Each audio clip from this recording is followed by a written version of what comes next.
관심 있는 주제 중에 하나로 스포츠 경제학이 선택됐다. 스포츠 경제학은 스포츠 비즈니스를 경제학적으로 어떻게 사고하느냐 이런 내용인 것 같은데요. 그런 소식을 듣고 10개의 주제별 강의를 준비하였습니다. 그래서 오늘 첫 번째 강의는 스포츠 경제학이란 무엇인가 이런 주제를 가지고 강의를 시작하겠습니다. 스포츠 경제학은 뭐 너무 뻔히 여러분 다 알 수 있겠죠.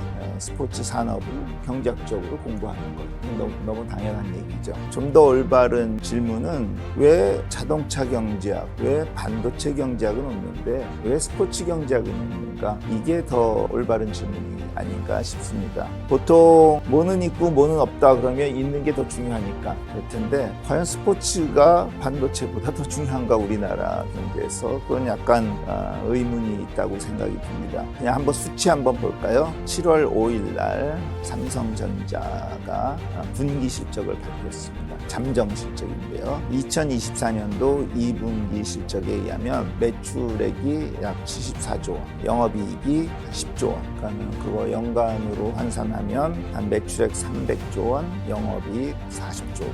굉장히 큰 액수죠. 그러면 스포츠는 어떨까 생각해보면은 그래도 LG 스포츠가 우리나라에서 좀 작년에 LG 트윈스가 우승했고 그러니까 매출이 좀 많을 거라고 생각하는데 LG 트윈스와 그 다음에 LG가 또 농구팀도 있어요. LG 세이커스라고 둘 합한 게 820억. 너무나 현격한 차이가 나고 삼성 라이온스도 744억. 그러니까 아까 삼성전자와 비교하면 뭐 거의 유치원 수준도 안 되는 갓난 애기 수준이라고 볼 수 있겠습니다. 뭐 우리나라만 그런 게 아니고 미국 데이터도 한번 보면 미국 애플은 2023년에 매출액이 한 3,800억 달러였어요. 그러니까 우리는 그동안 거의 한 400조 원, 뭐 엄청난 액수인데 미국에서 제일 큰 스포츠 팀은 그래도 뉴욕 양키스 6억 8천만 달러 정도입니다. 그러니까 뭐 제가 이렇게 수치를 안 알려줘도 여러분들 미리 상상할 수 있었겠지만 경제 규모면으로 봤을 때는 스포츠 산업이랑 이런 전자 산업은 비교가 안 된 차이가 납니다. 근데 왜 우리나라 대학교만 봐도 스포츠 경제학과는 없지만 스포츠 경영학과는 꽤 많아요. 스포츠 산업학과도 있고 경희대학교 같은 데는 골프 경영학과도 있고 이래요. 근데 반도체 경영학과는 있는 학교 전 본 적 없습니다. 반도체 학과는 있죠. 그건 스포츠 학과도 있으니까. 아니고 반도체 경영학과 이런 건 없습니다. 왜 이렇게 중요한 반도체는 등한시하고 스포츠는 경영학과도 있고 뭐 이런가 생각해 보면은 방금 보셨듯이 GDP에서 차지하는 비중이 현격히 차지하고 유일한 답은 반도체 산업은 우리가 배운 일반적인 경제학 이론으로 충분히 분석이 가능한데 스포츠 산업은 뭔가 이상해서 뭔가 달라서 좀 달리 공부를 해야지만 분석이 가능하겠구나 라는 우리가 추론을 도출할 수가 있을 겁니다. 맞습니다. 제 생각에도 그렇다고 생각하고요. 그래서 과연 그럼 스포츠 산업은 어떠한 독특한 특성이 있는가 완벽하게는 못하겠지만 몇 가지를 생각을 해보도록 하겠습니다. 가장 극명한 차이점은 이것이죠. 일반적인 산업에서는 기업이 자기 혼자 상품을 생산해요. 예를 들어서 삼성전자다 그러면은 삼성전자가 메모리 반도체를 혼자 생산하죠. 그래서 가능하면 그리고 경쟁 기업한테 이기려고 하죠. 그래서 R&D 투자를 열심히 해가지고 자기의 이노베이션을 통해서 생산성을 향상시키고 기업의 효율성을 올리고 그래가지고 우리 상품의 경쟁력을 높여서 다른 기업보다 이겨가지고 마켓시어도 늘리고 더 많은 이윤을 추구하는 게 일반적인 현상입니다. 근데 스포츠 산업은 상품이 뭐죠? 경기인데 경기 혼자 못 만들어요. 라이벌 기업과 함께 해야지만 만들죠.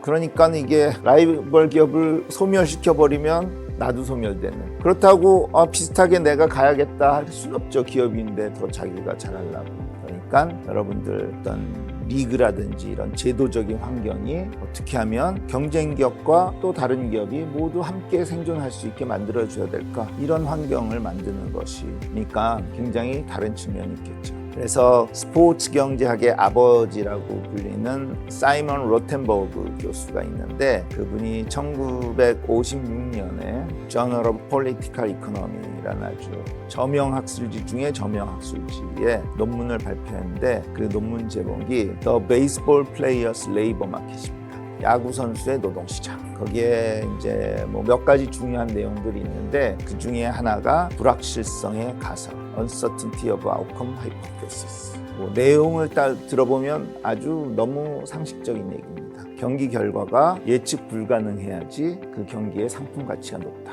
예를 들어 볼까요? 상암 경기장에서 오늘 한일전이 벌어져. 이제 경기가 끝나기 한 10분 전이야. 기분 좋게 우리가 5대0으로 이기고 있어. 그러면 어떨까요?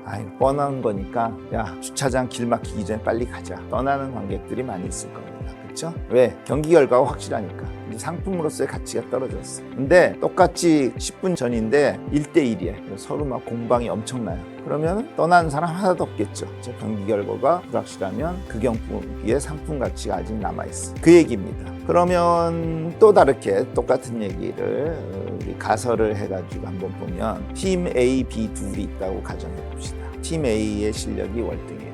그러면 단기적으로 어떤 현상이 일어날까요? 팀 A는 실력이 월등하니까 홈 경기할 때 관중이 엄청 몰리겠죠. 기분 좋으니까. 팀 B는 관중이 줄겠죠. 맨날 지니까. 그건 단기적인 현상이에요. 근데 장기적으로는 팀 A의 관중도 줄게 돼요.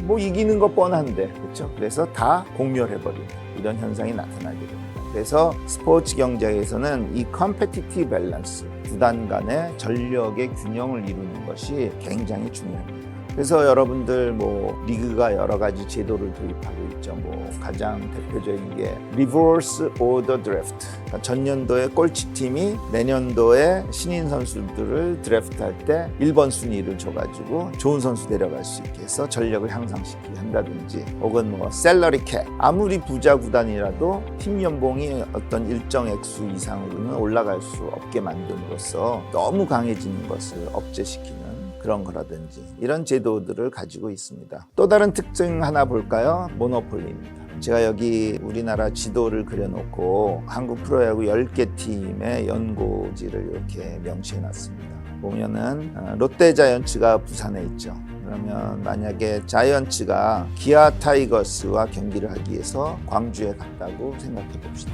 그래서 그날 경기에 관중이 많이 들었어요. 그래서 매출액이 한 10억 정도 들었어요. 10억 누가 갖고 갈까요? 기아 타이거스가 가져갈까요? 롯데자이언츠가 가져갈까요? 그 경기는 두 팀이 만들었으니까 둘이 나눠 가질 거예요. 원칙적으로는 연고지 홈팀 기아 타이거스가 갔습니다. 물론 뭐 리그마다 좀 달려서 레비뉴 쉐어링을 하고 이렇게 좀 나눠주기도 하지만 원칙적으로는 홈팀이 다 가죠. 그 얘기는 무슨 얘기냐 하면은 롯데자이언츠 입장에서는 광주는 자기의 시장이 아니에요. 광주는 기아 타이거스의 시장이에요. 그리고 광주에는 기아 타이거스 하나밖에 없어요. 공급자가. 바로 지역 독점이 성립되는 것이죠. 물론 롯데 입장에서는 부산이 자기의 시장이고 부산에는 롯데자이언츠 하나밖에 없습니다. 부산에서는 롯데자이언츠가 독점돼요.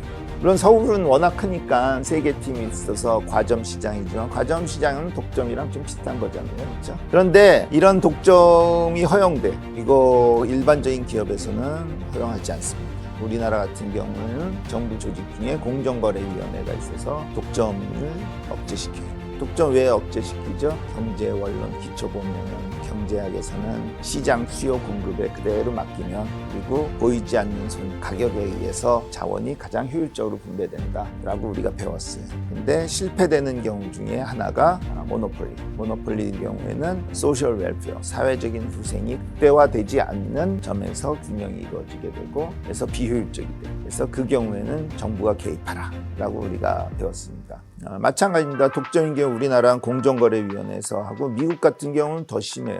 미국은 보통 정부가 그 기업을 상대로 법원에 소송을 걸고 그 법원이 독점으로 판정할 때는 어떤 이제 제재 조치를 가하게 됩니다. 가장 대표적인 거 뭐 여러 개 있지만 최근에는 1982년도, 그 아주 최근은 아니죠. 한 40년 됐으니까 미국의 통신회사가 독점이었어요. AT&T가. 그거 법원에서 8개 기업으로 분할하라라는 명령을 내려서 통신기업을 쪼개줬던 거 여러분들 알고 있을 거고요. 최근에는 뭐 마이크로소프트나 구글도 이런 움직임이 있고 이렇습니다. 독점에 대해서 굉장히 엄격해요. 근데 메이저리그 베이스볼은요, 엔타이트러스트 반독점법, 엔타이트러스트의 exemption을 받고 있어요.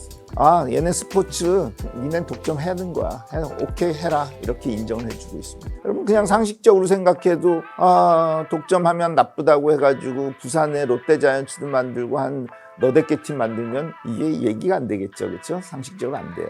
그래서 그거 다 알고 독점임에도 불구하고 법적으로 허용을 받는다. 그런 것도 굉장히 독특한 특성 중에 하나입니다. 또 다른 특성 뭐 여러 가지가 있지만 하나 더 들라면 생산량이 고정돼 있다라는 얘기입니다.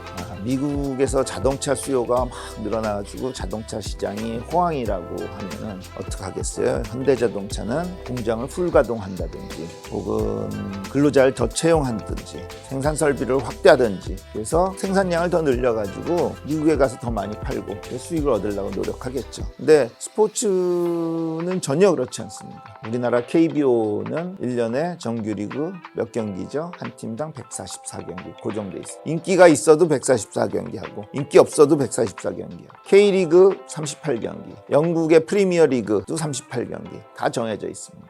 야, 이렇게 차이가 나면은 뭔가 분석이 전혀 우리 일반 이론이랑 달라지겠죠. 일반 이론은 뭐 이윤을 추구하기 위해서 극대화하는 생산량은 얼마야 되냐 막 변하고 막 이러는데 스포츠에서는 전혀 그렇지가 않습니다. 그렇기 때문에 지금 3가지 독특한 특성을 들어줬는데 그 외에도 많은 특성이 있겠지만 오늘은 첫 시간이니까 이런 독특한 특성으로 인하여서 스포츠 산업을 좀 물론 경제학적인 지식을 백그라운드로 하지만은 좀 더 세밀하게 분석을 하는 것 그런 것들이 스포츠 경제학이다라는 말씀을 드리면서 1강을 마치도록 하겠습니다. 감사합니다.